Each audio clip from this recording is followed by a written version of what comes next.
Magandang umaga po sa inyong lahat. Killjoy. Killjoy. Hindi ko alam kung naranasan nyo na pong masabihan ng killjoy. No? Kaya sabihan ka ng, huwag kang killjoy. Usually, the word killjoy is attributed to people who spoils the pleasure and joy of others. Kaya nga killjoy, no? Because they kill the joy of others.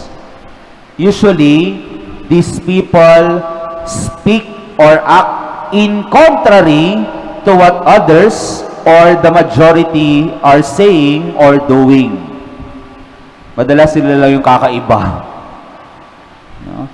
But at times, even if that person is saying or doing what is right and true, as long as it is contrary to what the group is saying or to what the group is doing, that person is considered killjoy.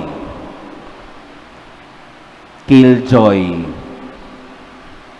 They are rejected and are considered killjoy.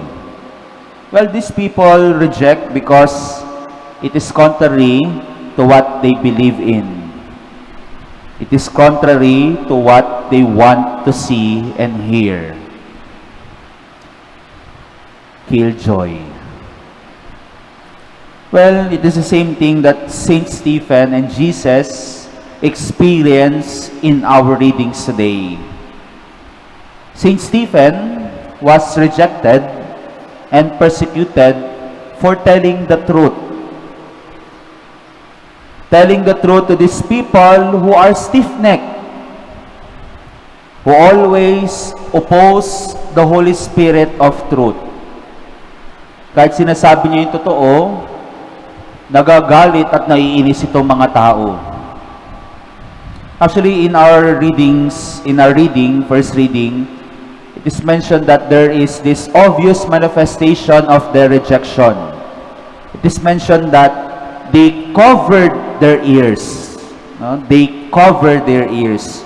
No? In short, ayaw talaga nilang pakinggan yung sinasabi ni Saint Stephen. Bakit? Well, kasi iba yon sa gusto nilang marinig. Iba yon sa gusto nilang paniwalaan. And so, they reject him. Actually, even after that, no, they reject, no, cover their ears, and then stone him to death. And Jesus also experienced rejection from people.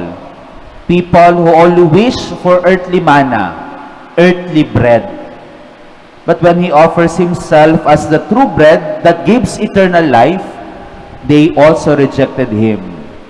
Actually, nung sinabi ni Jesus na ako ang pagkaing nagbibigay buhay at kung sino man ang kumain at tumanggap sa akin ay magkakaroon ng buhay na walang hanggan, marami po doon sa mga sumusunod sa Kanya, iniwan siya. They rejected Jesus, who offers Himself as the bread of life. Bakit? Kasi iba yung gusto nilang kainin, iba yung gusto nilang tanggapin. Well, dear friends, at times, we also reject people. Reject them simply because they are killjoy. Killjoy for doing and telling what is right and true. Especially when they are in contradiction to what we want to hear or believe in. They are saying what is contrary to what we want to hear and see. But what if God is just using them to change and transform us, transform our minds and hearts, and to lead us back to Him? Paano kung kaya lang siya iba? Kasi yun yung gustong mensahe ng Diyos na marinig mo. Yun yung gusto ng Diyos na makita mo. Para magbago ka at dalhin ka muli sa Kanya. That's sad to say, no? Because they are different. No? They are saying or doing what is contrary to what we want to hear, what we want to see, or what we believe in. we reject them and consider them killjoy.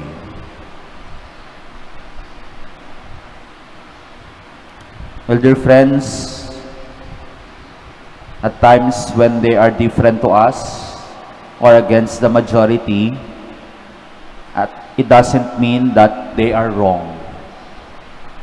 Maybe they are just those people who made their stand, for what is right, good, and true, even if they will be rejected for it. Amen.